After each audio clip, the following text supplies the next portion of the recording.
Welcome to ICONversations. We're going to continue with Beth and Russ's fabulous energy. Even though I'm currently from Arizona right now, I am a native New Yorker that relocated. So you've got two New Yorkers back to back with lots of energy. So we're going to keep that energy and excitement up as we share some fabulous tips for ICONversations, our talks today. I've got some nice questions prepared for the panel, so we'll get to learn more, and hopefully everyone in the audience can take something great away, at least one or two nuggets. I know being on panels and being a moderator, I always take something away, so I love it. Anyway, just to get a pulse on our attendance tonight, how many of you in the audience are new agents? Can you just type yes in the chat if you're a brand new agent or less than 2 years? So just so we can know who we're talking to, what the majority of people are, and we can kind of tailor our questions to help you most. Awesome. We've got quite a few that are new agents or less than 2 years old. Do we have any agents that are 3 years or more in there? If you're 3 years or more, type the word 3 or the number of years you've been in the business, so we can see if we can tailor some questions to you as well. 33. Wow, that was a big one. Awesome. Wonderful. Oh, we've got some great experienced agents too. Hopefully, I know you'll take some nuggets also. Well, let's get started. Let's start with finding out about each of these wonderful panelists. Let's start with Ian. Ian, tell us a little bit about yourself.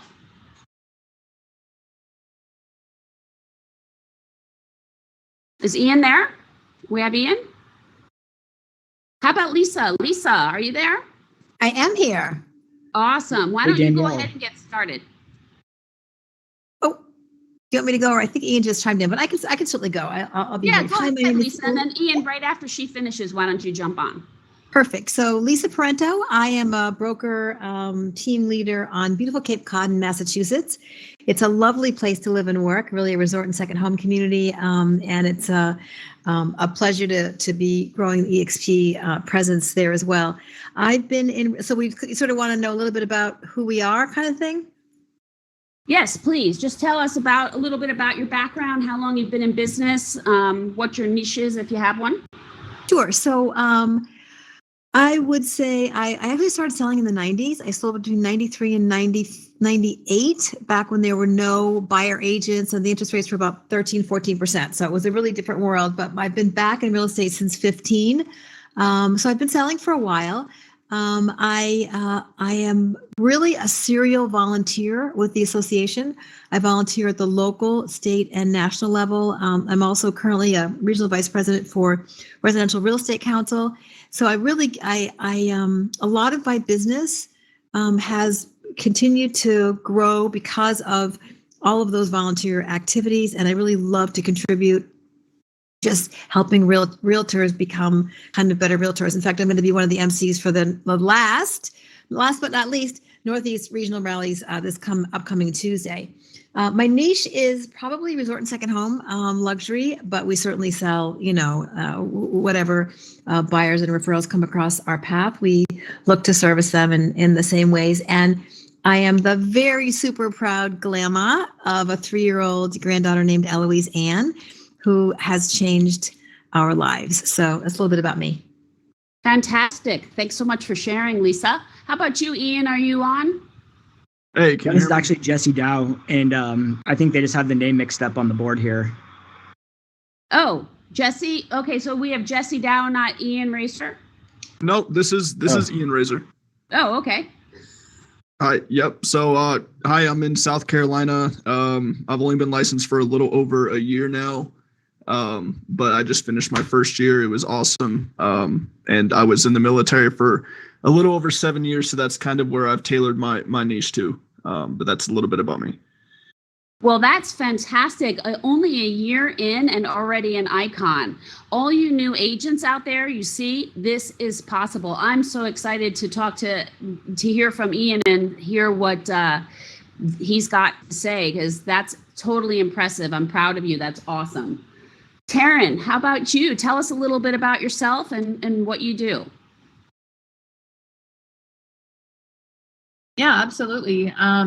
I've been in real estate licensed professionally for about 3.5 years. My background is in marketing design prior to real estate. I come from more of an investment background, so that would kind of be my niche, is working with investments. And this is my first time being ICON, so it's been very exciting to kind of contribute and reach this achievement. Yeah, that's about it. Fantastic. That's wonderful. I look forward to hearing about your story as well. Lisa, I've been on panels with before, so I know a lot about her, so that's wonderful. And just so you all know, as your moderator, I'll round out the pack. I'm a 3 times ICON, been with EXP 3 years, but 20 years in the business. And I don't have a particular niche. I work with a lot of physicians that relocate. We have a lot of hospitals in Metro Phoenix area, but I work with mostly residential real estate, everything from condos and investments all the way up to luxury. And that's pretty much my story. And I have a small team that we just started rolling with as well. All right, well, let's get into the meat of things. There's a lot that these people want to know and take away. So my first question for you all is, when you were starting out, how did you get your first clients? Because we have a lot of people in there that are new. I'm sure they're struggling with getting their first clients. For me, it was very organic. I started out as an investor getting my license for myself and my husband, and then friends knew I had my license and they wanted me to help them, and it just kind of organically grew from my sphere. How about you, Lisa? How did you get your first clients? I know that this is down memory lane because it's been a while for you, but how did you get your first clients? Yeah. Oh gosh, I can't even remember back in the 90s. I'm glad I can remember in 15.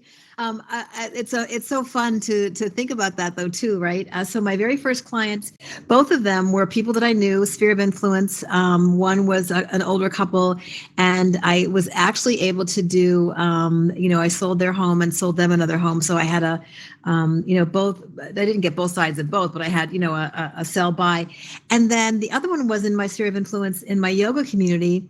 And it was the gal who I practice yoga with. It was her husband had a property, and we ultimately sold it to the estranged daughter.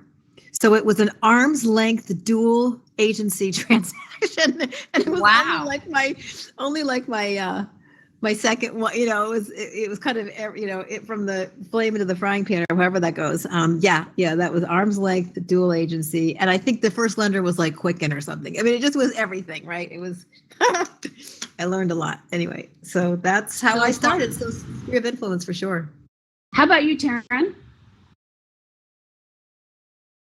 So I actually got my first client. It was a referral from another agent in another larger city that I used to live in prior to Calgary. So when I first got my license, I kind of reached out to some of the other real estate agents that I knew, prior to, and just asked them for advice and suggestions. And they all came with different sort of paths of where they're at in their real estate career, but it was definitely very helpful. And, just to get their insight on how to get started. And yeah, that led to a referral for my very first client. Fantastic. Ian, how about you? Hey, yeah, so I got my first client actually off of the EXP referral network, which is a very great tool that we have to collaborate along with other agents. I ended up getting my second and third client off of, actually, I host VA seminars for veterans and active duty servicemen on different Air Force bases near me, which is how I was able to get to ICON my first year, was just because I was able to help so many veterans in active duty, because a lot of people don't know about the potential of the VA loan because they don't really teach us while we're in service. So that's a very good niche that somebody could pick up on, is just kind of teaching people the benefits of how to use it, especially in this marketplace with, some markets kind of slowing down. And that's how I got my clients.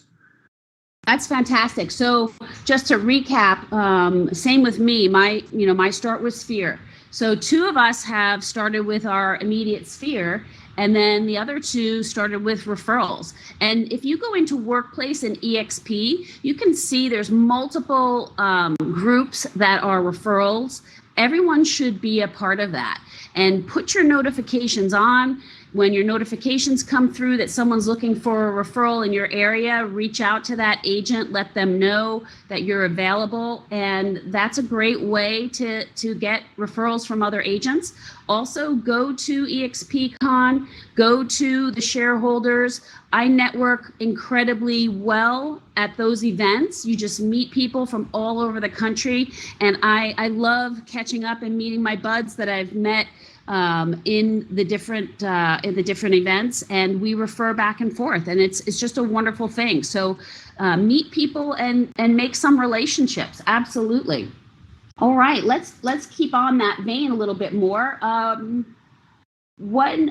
you differentiate yourself? I mean, I think we kind of went over this. Lisa is her niche is the vacation homes and a little bit more luxury. And Ian is a veteran specialist. I do doctors. Taryn, what is your specialty? How do you differentiate yourself? So I work with a lot of investor clients, both that I work in, but also out of province investors as well. So I've kind of coined myself as an investor-focused realtor, which has actually brought me a decent amount of business that way. And just really trying to take to social media and presenting myself that way. So, whether I, get a potential connection from there, or at least have some, credibility as far as like a history of what I'm talking about and sharing my experiences, then people can look that up. So that's one way I've differentiated myself. That's great. And that kind of led to my next question. You led right into it. What are you doing right now that's working best for you to get new clients? It sounds like you're doing social media. Yeah, I'm definitely doing social media. I wouldn't say that's how I'm getting a lot of newer clients, but it definitely helps to credibility. But Okay. I have been doing online lead generation for some time now, which has definitely helped me grow my business and connect with new clients out of different spheres.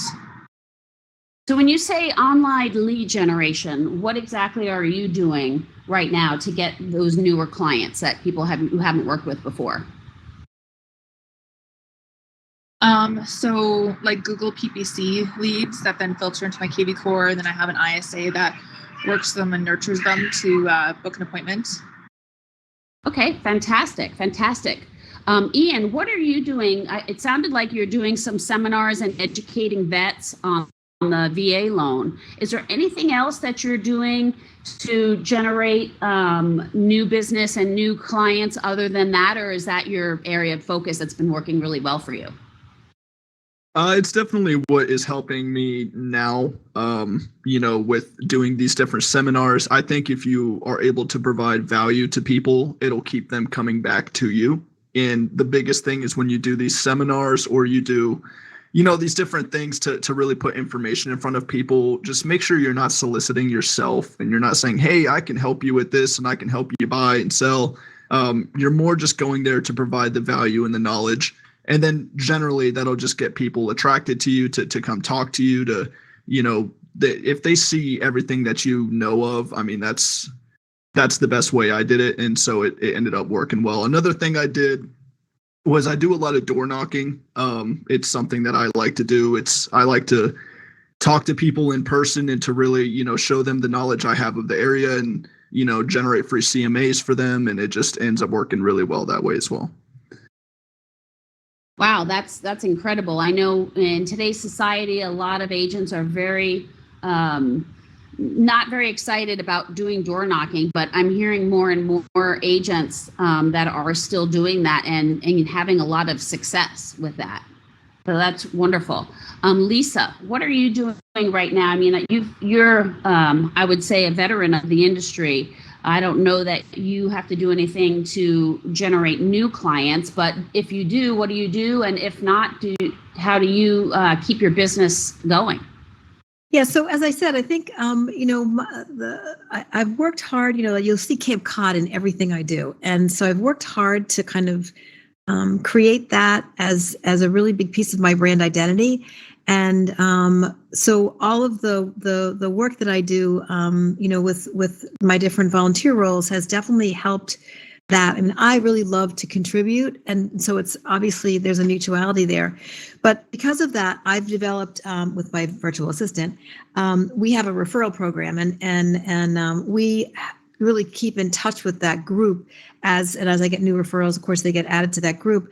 And I send out monthly emails talking about, like what fun things are happening on the Cape this month. I send the market data, just like to keep a little glimpse of Cape Cod in their minds, and top of mind. And then I usually send a gift at the holidays. So I really do work at that, work honoring and thanking and including that group of agents that have given me referrals. But I always am like so many agents, I have one foot in my production piece, which is important and I love, of course, but I'm also working, not as successfully, but certainly working on growing my revenue share organization. So I'm actually I have a call today at 1:00 with a group called Real Grader, who does a lot of SEO and alignment of all of your social media, and does a big piece of making sure that every single piece of what you're doing is optimized for whatever it is you're trying to attract as a magnet.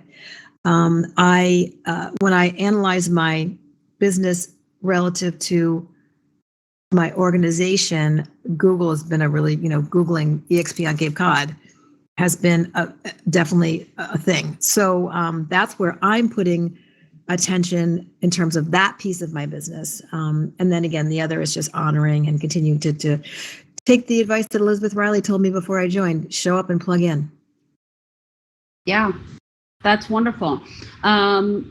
Just for you newer agents and even experienced agents that want to grow their business, if you go on to the NAR website and find some specialization certifications, like you can be a military specialist. I'm sure, I don't know if Ian has that certification or not, but if you want to focus on the military, you can get those letters behind your name. There's 55 plus, there's vacation rentals, there's lots of different certifications that you can get. And when you take those certification classes, whether you're new or experienced, they also teach you how to tap into that genre.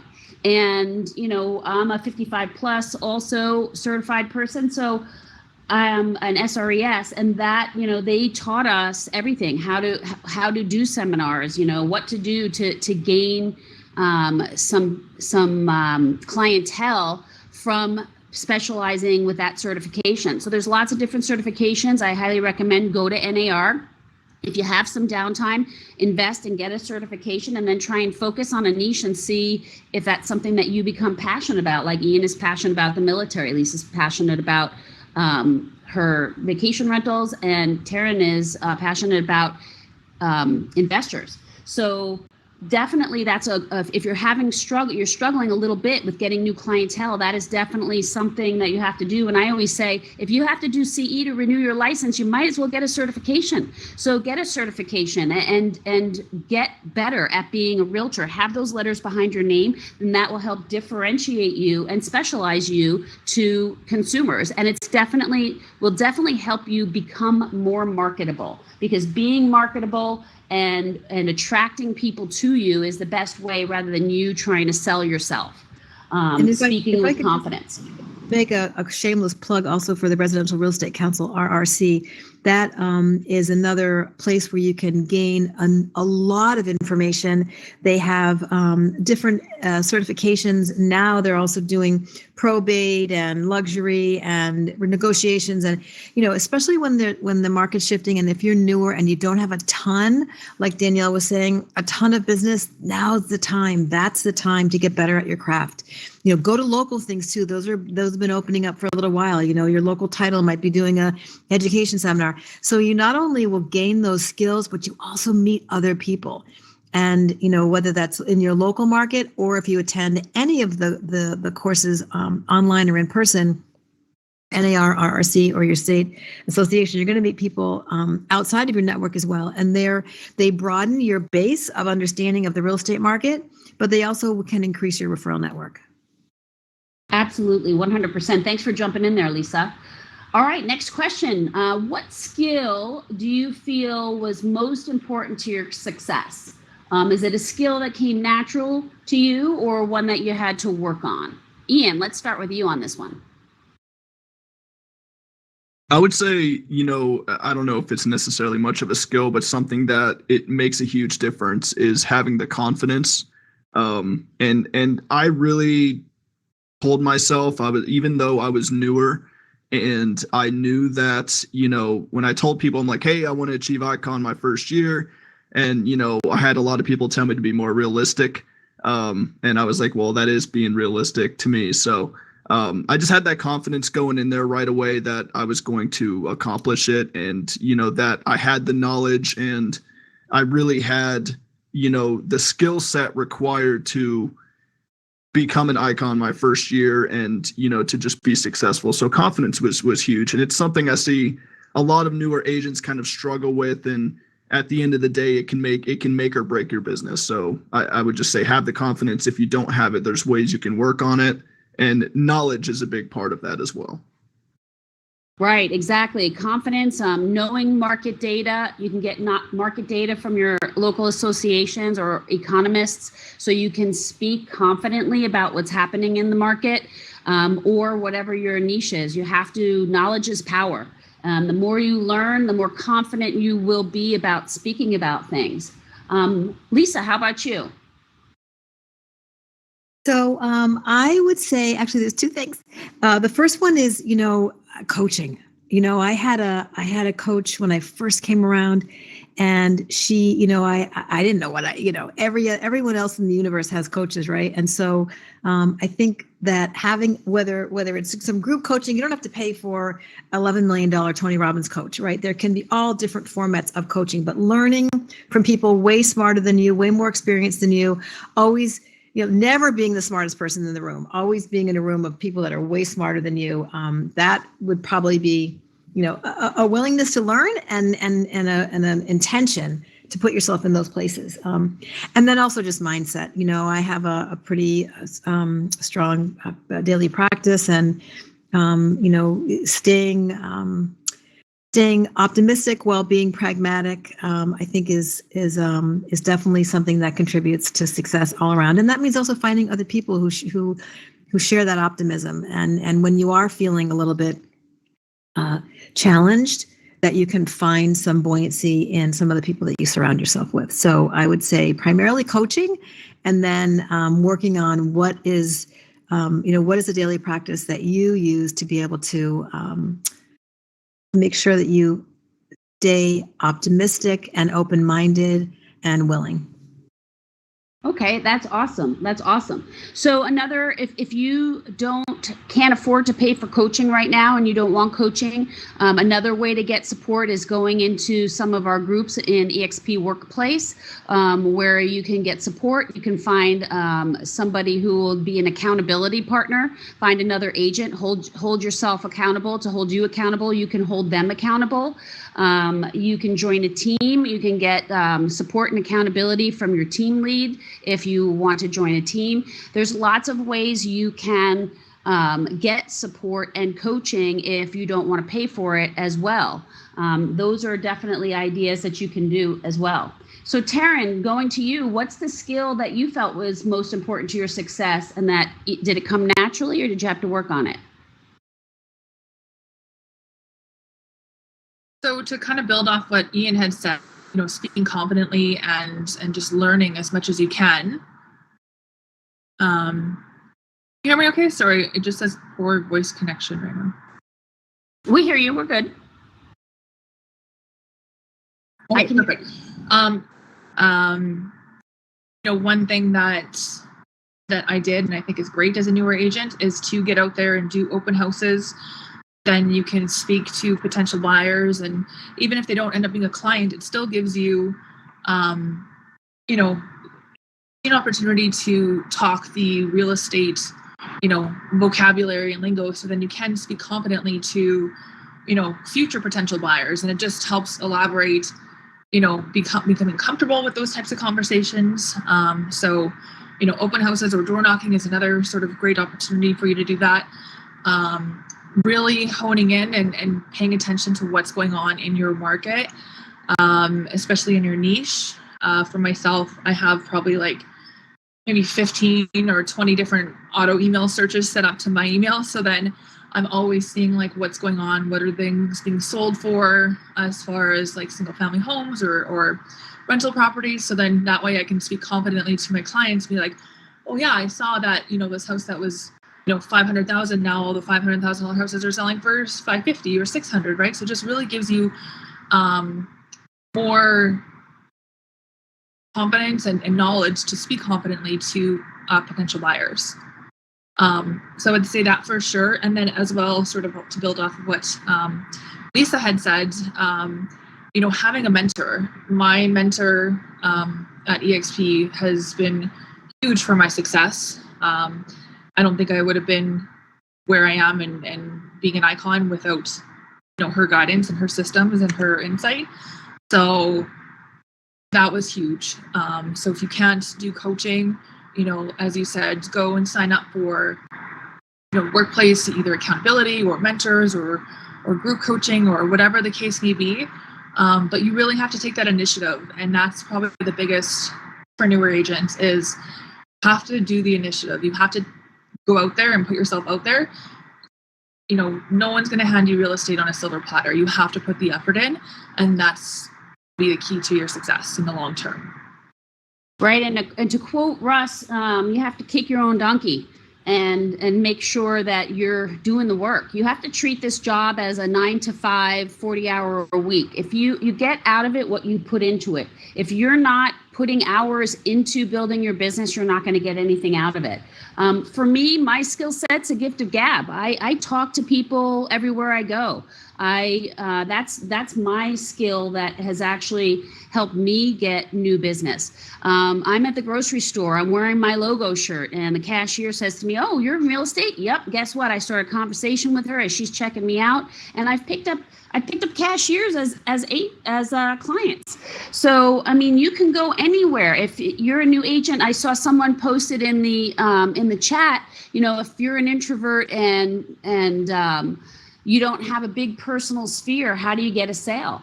Well, you got to meet people somehow because this is a relationship business. So if you're not very outgoing, you can't just meet people like on the street or wherever, then you in organizations that you're members of that are a little bit more intimate, you might want to volunteer, or if you go to church, join some church groups, get intimately involved so you can have these more personal one-on-one relationships and then grow your sphere. And grow your sphere however you can.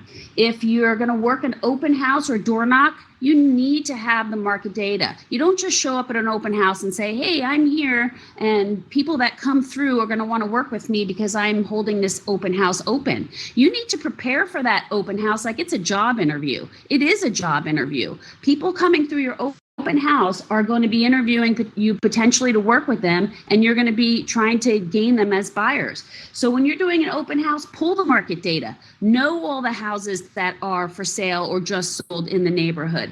Go visit some of them if you can, because if someone comes through the open house and they don't know and that house is not right for them, then you can say, "Oh, well, did you see the house down the street? It's got this, this, and this, and that's really wonderful." Or a few blocks away, if you want to be in this neighborhood, this is great. This neighborhood is wonderful. It has X, Y, and Z. We have all of these amenities, blah, blah, blah. You now can speak confidently to that neighborhood and what's going on there. And that is that vote of confidence that will get you there. But you have to be smart. You have to do your research and know the areas before you do an open house. It's just not, you just don't show up to an open house and get clients. Same when you door knock. I'm sure Ian knows the neighborhoods and knows all about it when he door knocks. Is that true, Ian?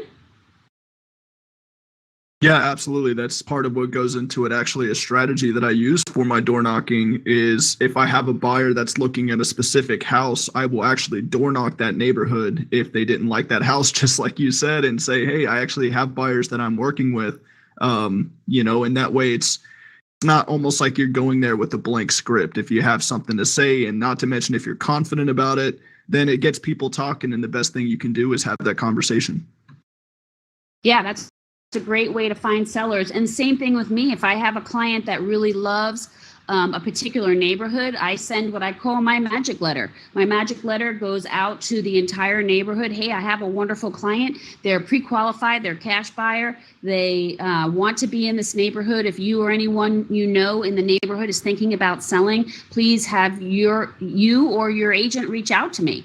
And I always get some sort of response and either pick up a new listing or pick up a buyer seller, even if it's not the right house or condo or whatnot for my clients. That magic letter, we call it the magic letter because it works like a charm. All right, that's great. One thing I wanted to know also, is there anything that you've done that you had to make a change that noticeably helped you increase your production as a result of a change? Ian, you're new to the business, so you probably, it sounds like you went, you hit the ground running and your systems worked really well. Taryn, I'll go to you first on this one. When you started out, did you try a few things that didn't seem to work, and what change did you make that actually helped you gain some more business and increase your production? Sure. So as a newer agent, I actually started with a different brokerage that was more of an independent no-name brokerage because I didn't want to just go to another big box brokerage and be another number. So I thought, well, if I go to a smaller brokerage, I'll be able to work one-on-one with the broker and really learn from him, in which, I did to a degree, but he was more of a referral-based business. So he couldn't really how to get new clients because I've done it forever. So that was probably the biggest struggle. And then,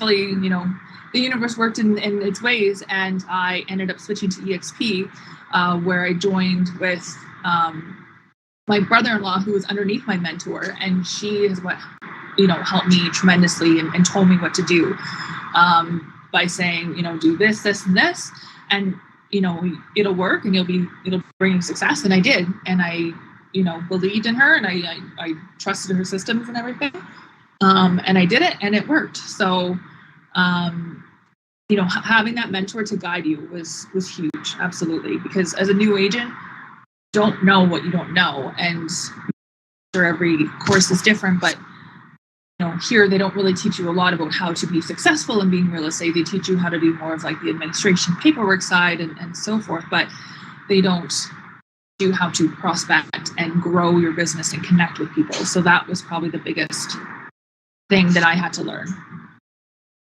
That's awesome. That's wonderful. Lisa, you've been in the business since the 90s, and you stepped away and then came back. When you came back, what did you do differently? What did you change, and how did that propel your production? Yeah, I mean, I guess it was such a different world. When I think about so one of the things that really propelled my production was moving to EXP. It was almost like a shedding of a lot of, I don't want to say structure, but it absolutely opened up a whole world to me in so many ways, in terms of training and network and collaboration. But also when I was in, my 2 ICON years, 2 out of 3 were during the pandemic. So, I mean, this isn't going to be intuitive, but I just put my head down and just kept going. I didn't say, oh, do I want to do this? Do I do that?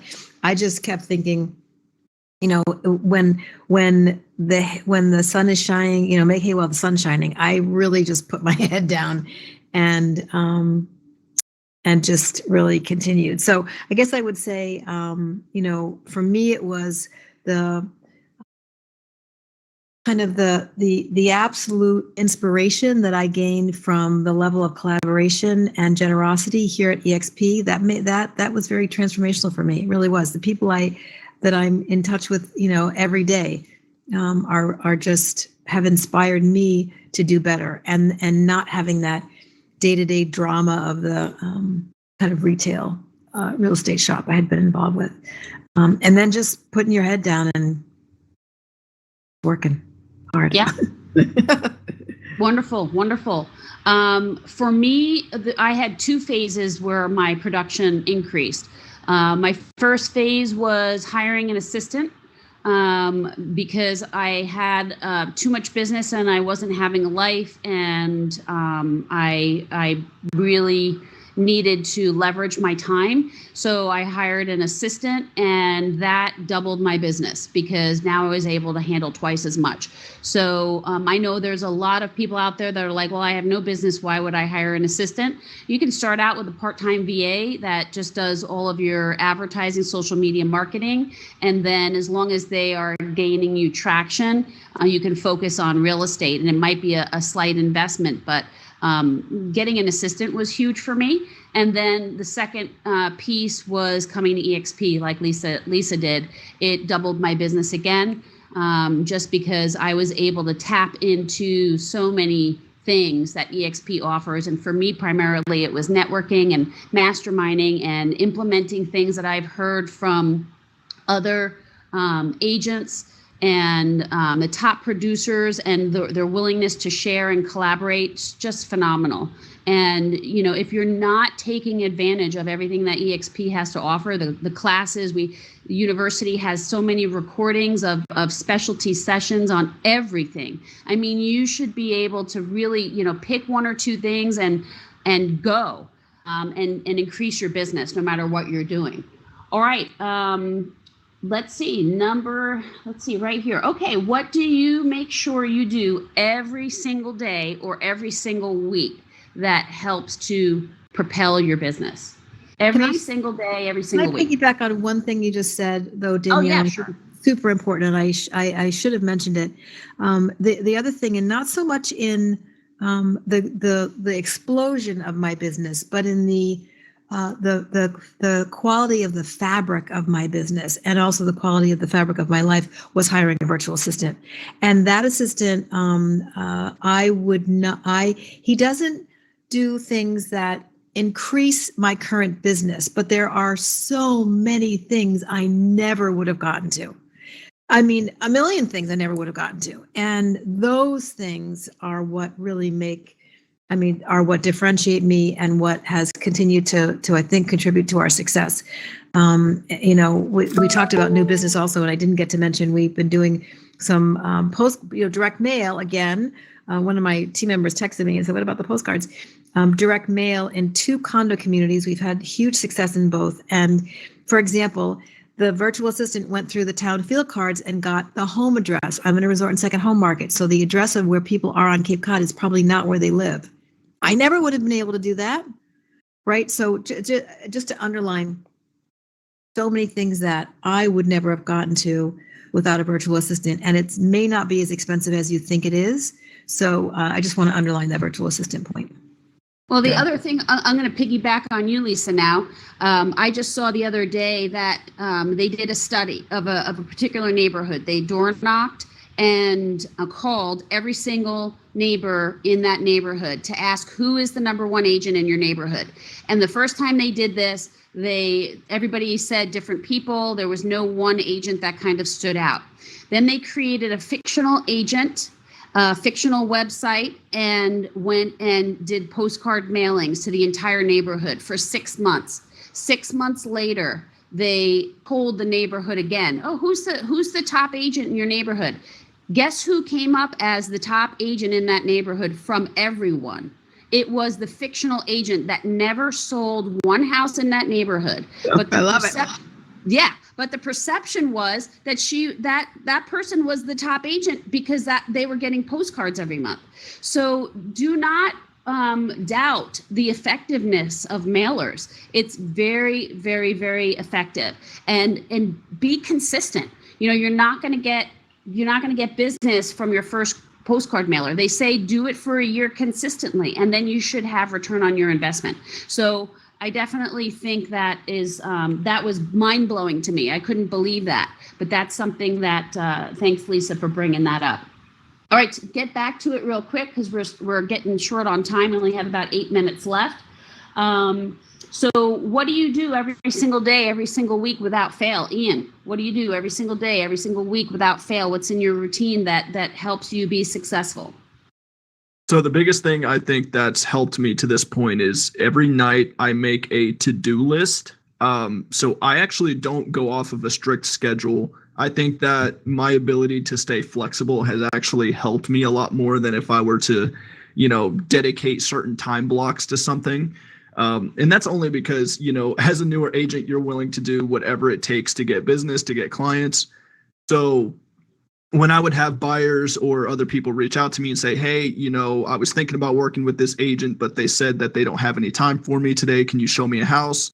And it just so happens that house I show them happens to be the house. Obviously, they don't have a buyer's, agency agreement with anybody else. But ultimately, my ability to stay flexible has helped me land listing appointments and do everything I need to do still throughout the day with that to-do list instead of being stuck to a strict schedule and potentially missing out on certain business.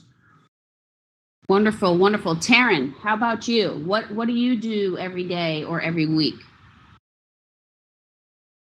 I would definitely say I do have a little bit of that flexibility as well, like what Ian was saying, where, I'll make a to-do list of things that I have to get done that week and make sure that, I do get them done, but then still having that flexibility that if I have to go to a showing, that comes up that day or whatever, then I can get that in.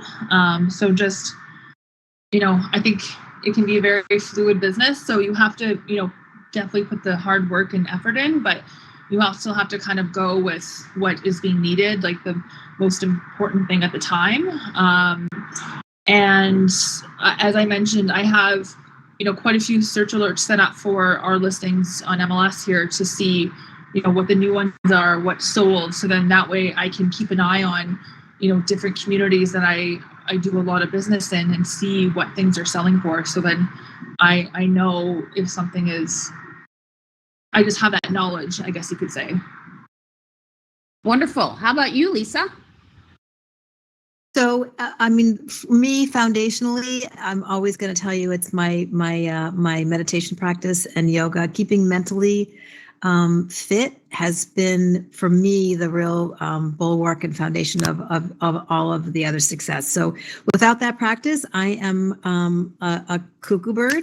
So that's super important. And I also really do, like Ian was saying, I always review the night before my calendar for the next day. There's no surprises. I use, I actually already had three alarms on for today. I use, hey Siri, set an alarm to this one, for 11:30 a.m. I was just going to set an alarm, sorry. I alarm myself all day long. So I do that. I look the night before at what my day looks like. Then that morning after my practice, I look at the day and I set triggers for myself all day long for now that we're so connected to Zoom for so much of our stuff too, but whatever it is, so that I have enough travel time, so I have enough time to prepare, so that there's no surprises during the day. And that obviously eliminates a lot of anxiety of not being where you're supposed to be at the right time and not being prepared. So that's wonderful. Yep. Similar to the other two, I do a list each morning when I get up. The first thing I do is create my list for the day. But what I also do is I spend 2 to 3 hours a day trying to work on my business, not in my business. And I do that in the mornings. So working on my business, I'll go on social media and try and engage with people. I'll make phone calls. I'll just check in on clients and see how they're doing. I'll get my assistant's day ready where she's going to be reaching out and sending letters or birthday cards for my clients. I send birthday cards religiously every single month to all of my clients. We have all of their birthdays. We send mailers out for the holidays. I work my sphere quite a bit, and that takes time. So I work on my business 2 to 3 hours every single day, and then I work in my business the rest of the time.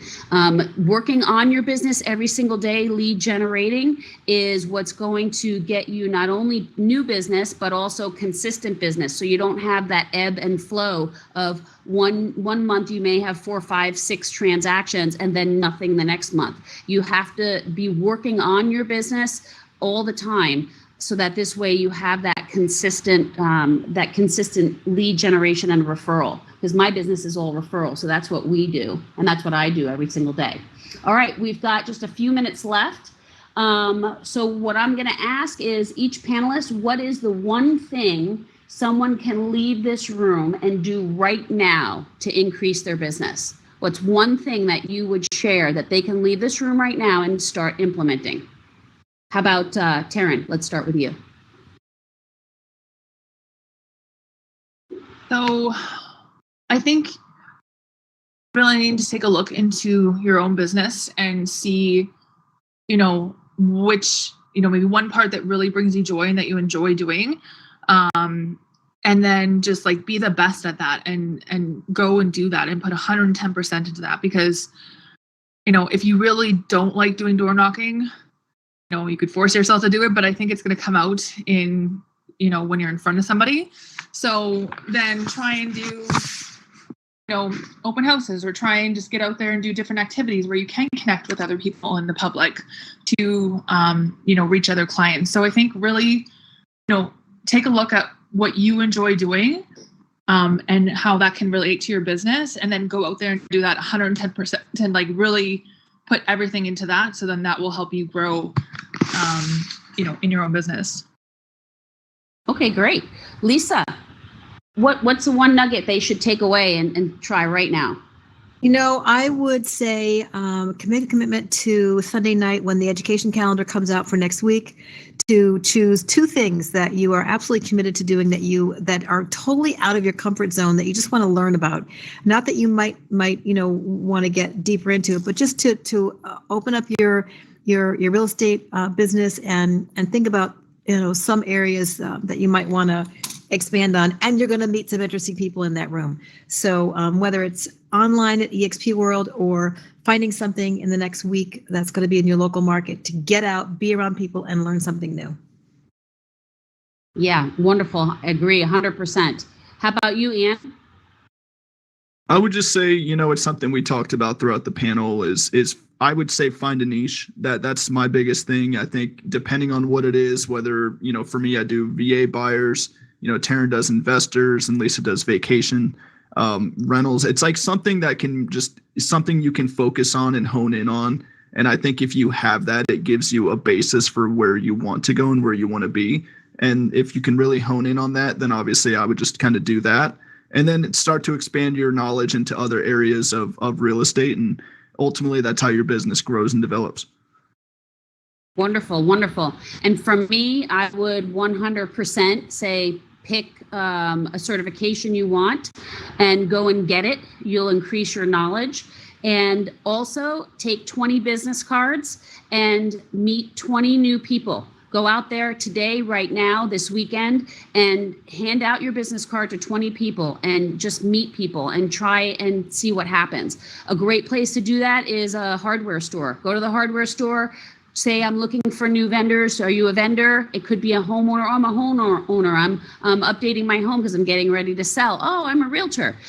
You never know who you're going to meet. I've heard of people meeting contractors and getting whole subdivisions from just being aggressive and talking to people in the Home Depot. So I say take your business cards out and go and meet people, because this is a relationship business, and get out of your comfort zone. Make conversations so you can have some opportunities. All right, the last thing we're asking of your audience is Brian put a Google form in there. We would love your feedback to see how we did today. We always want to improve ICONversations and make these better for you. We want to know if you like the questions we talked about today. If there's something anything we didn't touch upon that you want us to talk about, you can type it in the chat right now. I think we have a few minutes. If anyone can stay on, I can stay on a couple of extra minutes. We can maybe answer a couple of more questions, but please fill out that survey, that form that they put in the chat. We would love to hear how we did today and so we can improve for the next ICONversations.